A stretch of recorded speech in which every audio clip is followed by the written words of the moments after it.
Ninayo heshima kubwa kusimama mbele yenu leo katika siku hii adhimu ya kumwenzi baba wa taifa letu, Mwalimu Julius Kambarage Nyerere. Mwalimu Nyerere si tu kwamba alikuwa kiongozi wa kitaifa, bali pia alikuwa kiongozi wa kimataifa aliyeweza kuweka misingi imara ya maendeleo ya watu, mshikamano na maadili ya uongozi, huku akisisitiza umuhimu wa elimu yenye kuleta maendeleo ya watu. Ndugu mgeni rasmi, Chuo cha Kumbukumbu ya Mwalimu Nyerere ambacho kimebeba jina la baba wa taifa kilianzishwa kwa sheria ya Bunge namba 6 ya mwaka 2005 ambayo ilianza kutumika rasmi Oktoba 1, 2005.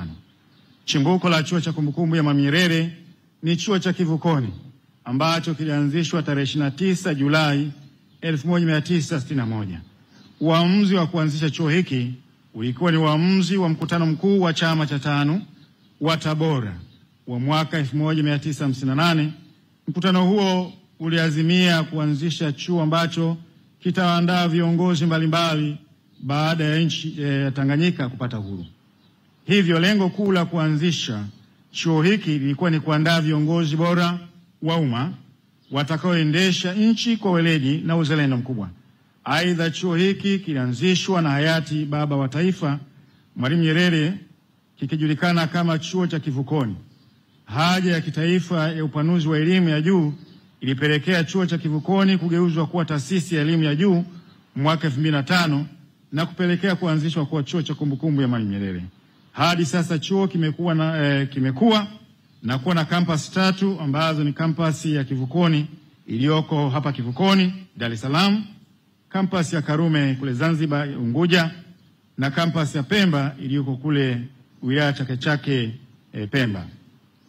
Ndugu mgeni rasmi, chuo chetu kina dira ya kuwa kitovu cha utoaji wa maarifa bora, elimu na mafunzo kuhusu ubunifu na uvumbuzi na kuendeleza amani na umoja wa kitaifa. Majukumu ya chuo chetu ni kutoa mafunzo katika fani za sayansi ya jamii kwa kiwango cha stashahada, shahada na shahada za uzamili. Kutoa mafunzo ya uongozi, kufanya utafiti katika nyanja mbalimbali zenye lengo la kutatua changamoto mbalimbali katika jamii. Chuo pia kina majukumu ya kutoa ushauri wa kitaalamu kwa sekta ya umma na sekta binafsi. Lakini pia chuo kina lengo na majukumu ya kuendesha mafunzo ya elimu ya kujitegemea. Ndugu mgeni rasmi, niruhusu nizungumzie juu ya mafanikio ya chuo hasa katika kipindi cha awamu ya 6 ya serikali inayoongozwa na Mheshimiwa Daktari mama yetu Samia Suluhu Hassan. Katika kipindi hiki chuo kimekuwa na mafanikio makubwa sana.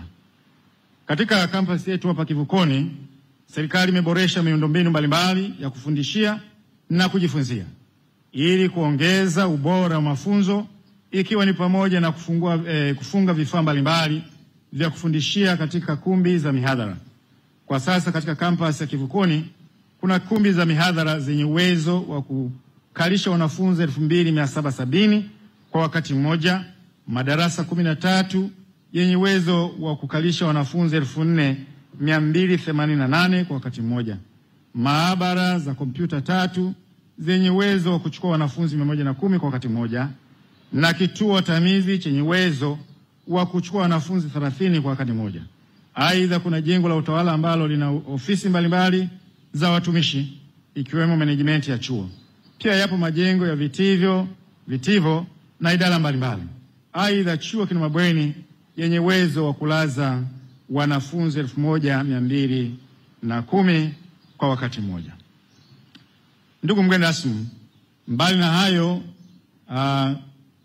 chuo kinaendelea na mradi mkubwa wa ujenzi wa jengo la maktaba ya kisasa litakalokuwa na uwezo wa kutumiwa na wanafunzi 2500 kwa wakati mmoja. Jengo hili pia litakuwa na ukumbi wa mihadhara yenye uwezo wa kutumiwa na wanafunzi 1000 kwa wakati mmoja. Ujenzi wa jengo hili la maktaba unaendelea vizuri.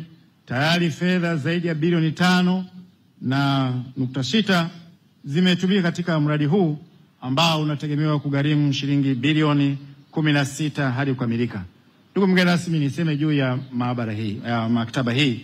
Kama unavyoona maktaba yetu ya sasa haikidhi taswira na hadhi ya mwanzilishi wa taifa letu. Kwa hiyo maktaba hii itahifadhi kumbukumbu mbalimbali ambazo baadhi yake umejionea mwenyewe katika maonesho. Tunacho kibweta cha Mwalimu Nyerere, machapisho yenye thamani kubwa, yenye hekima kubwa. Tunatamani sasa yakae katika maktaba ya kisasa yenye mvuto, yenye taswira ya kimataifa itakayovuta wengi kuja kusoma na kupata maarifa hayo. Kwa hiyo tunaomba sana serikali iendelee kutoa fedha ili tukamilishe mradi huu ambao uko hatua nzuri. Ndugu mgeni rasmi, chuo kina viwanja vya michezo mbalimbali ikiwa pamoja na mpira wa miguu, mpira wa pete, mpira wa wavu, mpira wa kikapu. Viwanja hivi wawezesha wanajumuiya ya chuo na jamii kwa ujumla kufanya mazoezi kwa ajili ya kujenga afya zao na kuwezesha kulishiriki kwenye mashindano mbalimbali ya michezo. Aidha, chuo kina zahanati ambayo hutoa huduma kwa wanafunzi, wafanyakazi na jamii inayozunguka. Ndugu mgeni rasmi, nizungumzie habari ya campus yetu iliyoko kule Unguja, Zanzibar. Kazi ya ujenzi wa mabweni mawili yenye uwezo wa kulaza wanafunzi 1536 inaendelea. Mradi huu ni mradi mkubwa ambao unategemea kutumia fedha za Tanzania bilioni 16.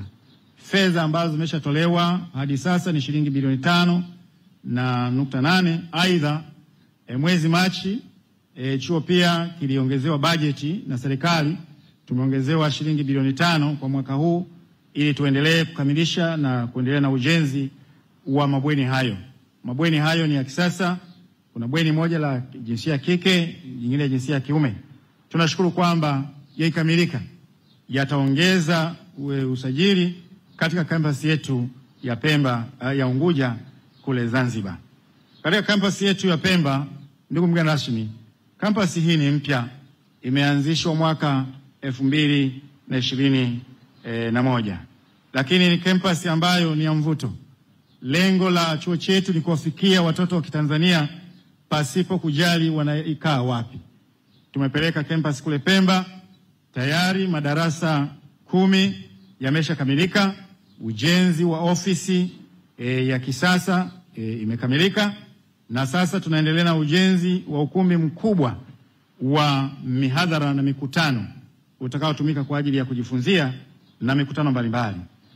Jumla ya fedha shilingi bilioni 2.6 zimeshatumika, na ukienda kule sasa watu wanashangilia kwamba tunakwenda katika maeneo magumu, kwa sababu tunachukua falsafa ya Mwalimu kwamba watoto wa Kitanzania ni sharti wapate elimu, na chuo chetu pasipo kujali ugumu wa maisha tunakwenda.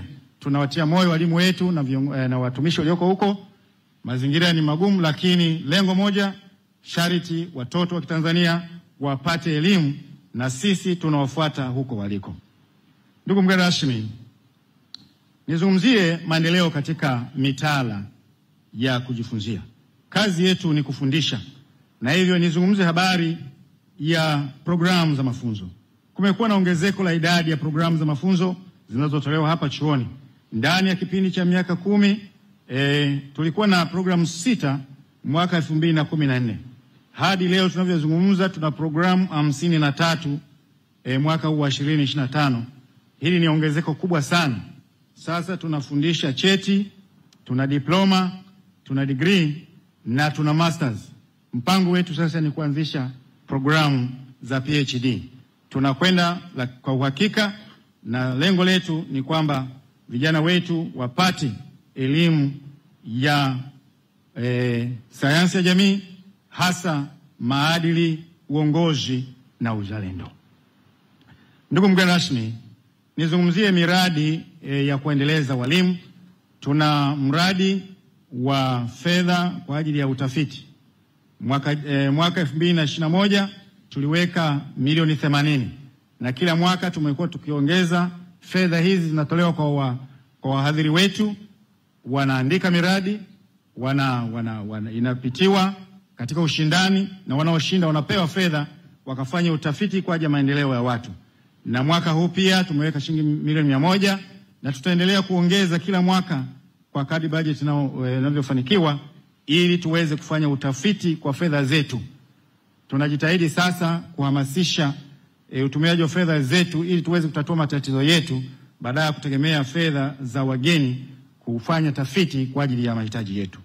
Tunatambua umuhimu wa kufanya kuandika maandiko kwa miradi ya kimataifa, lakini sisi tunafanya pia kwa fedha zetu ili tuweze kutatua matatizo ya Kitanzania kutumia nguvu zetu wenyewe. Hiyo ndiyo elimu ya kujitegemea. Ndugu mgeni rasmi, nizungumzie ongezeko la udahili wa wanafunzi. Idadi ya wanafunzi waliosajiliwa imekuwa ikiongezeka mwaka hadi mwaka. Katika kipindi cha miaka 4 ya serikali ya awamu ya 6, kuanzia mwaka wa masomo 2019-2020 hadi 2024-2025, wanafunzi waliosajiliwa katika kampasi zote za chuo, yani Kivukoni, Karume Zanzibar na Pemba, imeongezeka kutoka 9,521 kwa mwaka wa 2019-2020 hadi wanafunzi 14,607 kwa mwaka wa 2024-2025. Hii ni ongezeko la 53%. Tupige makofi hapo kwa kweli. Ndugu mgeni rasmi, kwa usajili wa wanafunzi, chuo chetu ni moja ya vyuo vikubwa kabisa hapa nchini. Ukiangalia takwimu za usajili, ni miongoni mwa vyuo vinavyokuwa. Kuna wakati pia tunakwenda mpaka 16,000 na tunaamini kwamba miundombinu ikimarika tutaendelea zaidi, na tuna mpango wa kufungua campus zetu kule Dodoma na maeneo mengine Tabora ili kurudisha zile center. Chuo hiki wakati kinaanza kilikuwa na center 8. Lengo letu ni kwamba katika center zote ambazo chuo hiki kilikuwepo kabla ya kijabadilishwa matumizi tunazirejesha na tunafungua campus huko. Kwa lengo hilo tutatufanya tuwe na ongezeko kubwa sana la usajili wa wanafunzi. Na hili tunatimiza lengo la Mheshimiwa Rais kwamba Watanzania ni sharti wapate elimu ili kuendeleza nchi yao. Ndugu mgeni rasmi, nizungumzie habari ya ongezeko la weledi kwa wanataaluma wetu. Chuo mtaji mkubwa pamoja na majengo ni wanataaluma, umahiri wao. Tuna idadi kubwa sasa wanataaluma ambao sasa ni wa viwango vya PhD.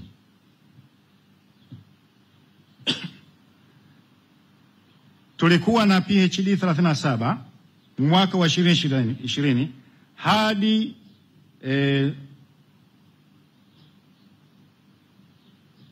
hadi sasa tuna PhD 59. Tupige makofi hapo jamani.